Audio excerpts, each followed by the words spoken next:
Will Europe survive Islam? This is Aben al-Hurriya, son of freedom. To my European friends, I am writing this message to you because of my deep concern for your future. I am an American and I have been watching you struggle with the effects of Islamization for several years now. To watch the reports on the effects of Islamization is truly heart-wrenching. I grieve to see what is happening to your countries. You are plagued with terror attacks in increasing numbers. You have been plagued with over 900 no-go zones by now. They represent a visible manifestation of your colonization. You have Sharia law courts in various places. You have frequent rioting in your streets. There is an epidemic of gang rapes of native European women all over Western Europe.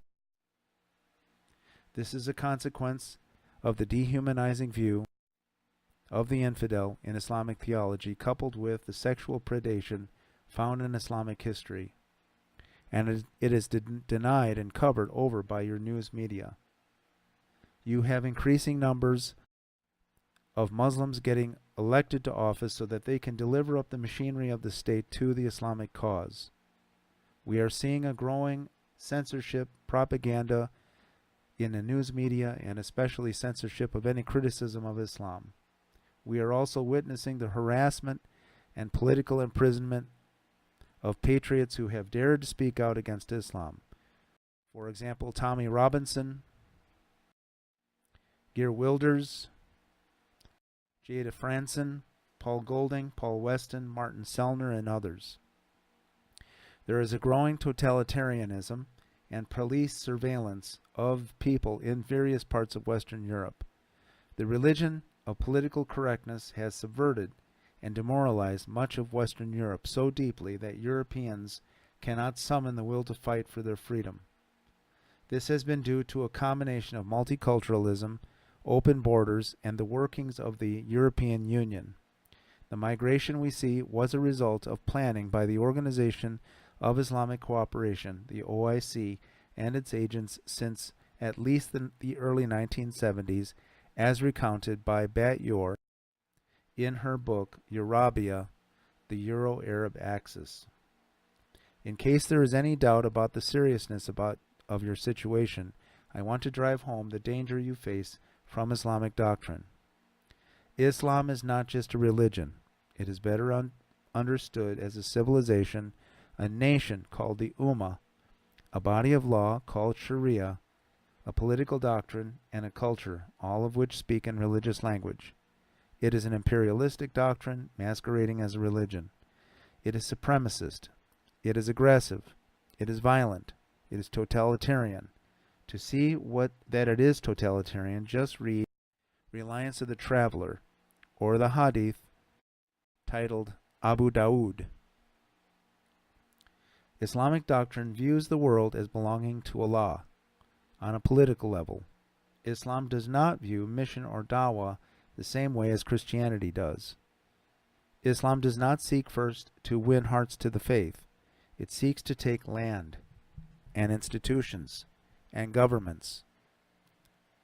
Islamic actors hope that hearts of men will follow, but the first priority is to take lands. The doctrine of jihad in Islam is the doctrine that justifies the taking of lands and peoples for Allah. Since all the earth belongs to Allah in Islamic theology, waging kinetic or political warfare to take lands is one of the highest callings in Islamic activity. In the Islamic mind, the act of waging jihad is to recover lands and peoples which are in rebellion against Allah, or which are stolen from Allah. Jihad is meant to bring those lands and peoples under the righteous authority of Allah. This is the Islamic view of justice. The Islamic mind views human governments as imprisoning people from serving their Creator. Only by freeing people and peoples from human governments can Islam promise people freedom. That freedom is found in submission, Islam, to Allah and the Prophet of Islam. Every committed Muslim in your countries has as his true fealty to the Islamic Ummah, to Allah, and to his Prophet, the Apostle of Allah. On a political level, no obedient Muslim, according to Islamic doctrine, can be loyal to a secular government or a non-Islamic government. Any Muslim who is indeed loyal to a non-Islamic government is either disobedient to the Sharia and will be killed in kinetic jihad, or is committing taqiyya and is deceiving you and secretly wants to overthrow your government. When you allow a Muslim into your country, you are allowing a carrier of Islamic civilization into your country. Muslims are highly resistant to assimilation because they belong politically to the Ummah. No Muslim can give full fealty in the act of naturalization to your country unless he first renounces Islam. Few, if any, will do this. They usually commit taqiyya and commit perjury in the act of taking oath of citizenship. The Euro-Arab dialogue, begun during the 1970s, set in motion the policies to flood your lands with Muslims.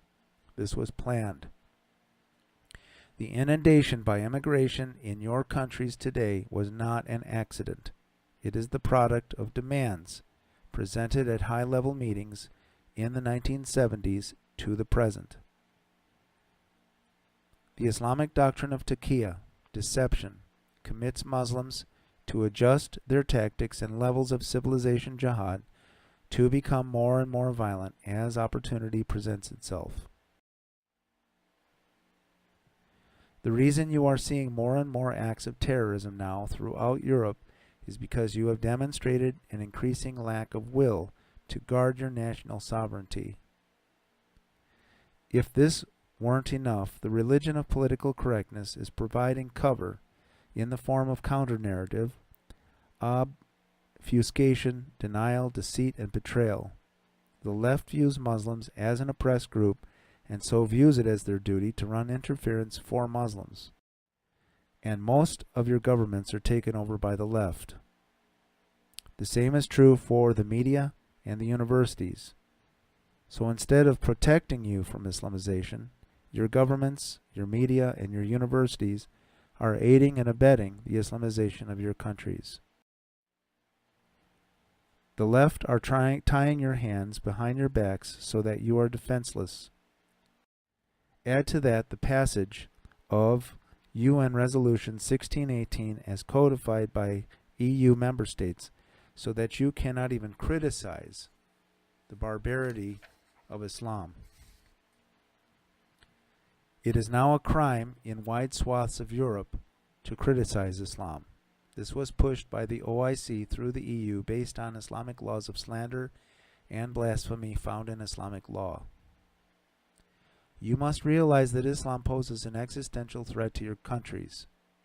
I would estimate that countries like Sweden, Germany, France, Netherlands, Belgium, Austria, and UK are less than 2 generations away from a revolution, jihad, that is, kinetic jihad, that will transform them into Islamic republics. You are already suffering from civilization jihad, including terrorism. The reason why the Eastern European countries are doing much better is that, 1, they are not so secular and they are still largely Christian. 2, they were inoculated by their experience with communism. 3, they have not had so much attack on their faith from biblical criticism and atheism and secularism. 4, and their experience with communism has helped them to avoid leftist indoctrination. You are not so lucky. If there is any remaining doubt in your mind, I will state the obvious so that you must face up to it. Islam's intention is to rule the world, and that means its intention is to take over your countries. Islam intends to end your civilization, to tear down your churches, to burn your libraries, to erase your laws, to erase your history, to kill any who resist, and to put you under a totalitarian rule that is Sharia law. You no longer have the luxury of just living for your comfort, of just thinking about your vacations, of just surfing the web, or living to consume. If you wish to remain free, if you value the gains made by Western civilization, for example, freedom of speech, freedom of religion, the rule of law, freedom of the press, human rights, freedom to criticize your government's policies, intellectual freedom, liberal democracy, you must personally and collectively take an activist role in restoring and then protecting those freedoms.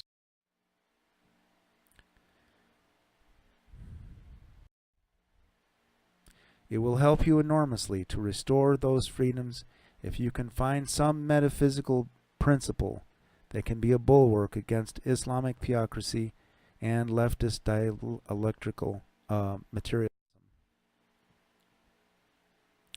For some of you, it may be a rediscovery of your Christian faith.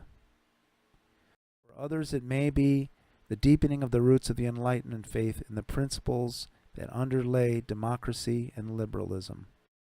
Whatever it is, you need a metaphysical commitment to help you have the courage and resolve to reverse the demoralization that comes from Islam and the left. Take the time to find that foundation for yourselves.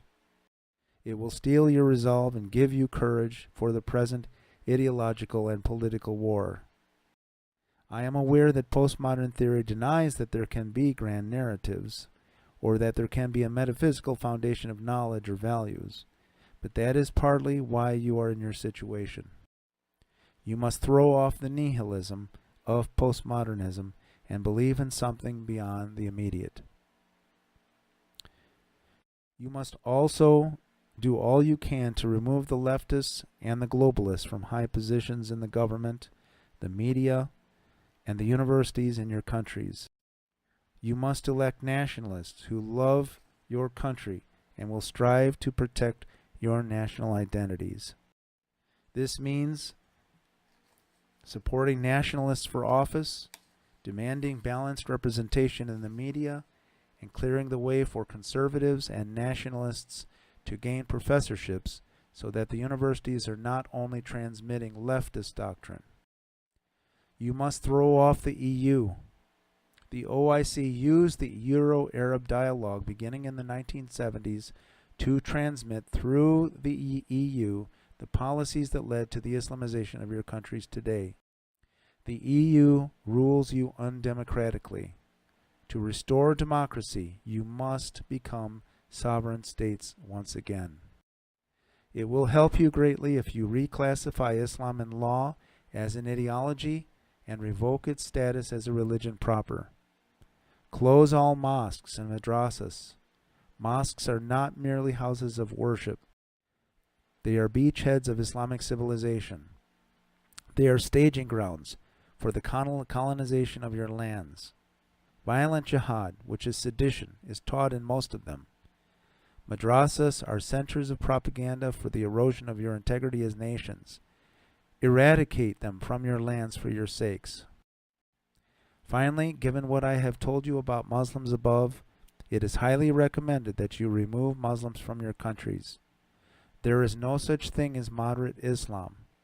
Moderate Muslims do not act as a counterweight against civilization jihad and are not going to stand with you when kinetic jihad finally comes. At best, they will side with the winning team. At worst, they will side with the jihadis. They are a risk. And as I said earlier, a Muslim is a person who is a carrier of Islamic civilization.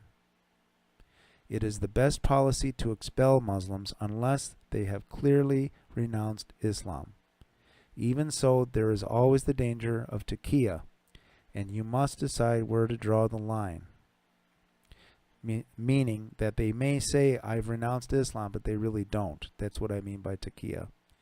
But you are most likely to survive with your national identity intact if you expel as many Muslims as you can.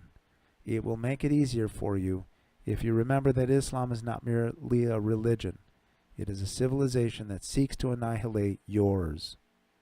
Remind yourself of that truth, and it will help you guide your policy development.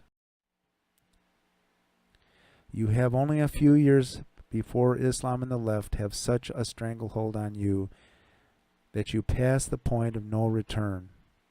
On the day you pass the point of no return, it will not be marked with a signpost. When Hitler overran you and seized your lands, we bailed you out. It was made easier by the fact that it was an obvious seizure of land, but this time, the process of your invasion, demoralization, and defeat is obscured by ambiguity and propaganda. Your governments have been largely compromised by the leftists, and increasingly by civilization jihadis. Because the overthrow of your governments is being done from within, we may not be able to rescue you again this time. Because of this, it is imperative that you understand what you are dealing with and face down the threat with decisive action. What will you do, starting from today, to take back your countries? This is Aben al-Hurriya, son of freedom. Thank you for listening, and may Europe stand strong again and recover its roots and survive this onslaught. God bless you all.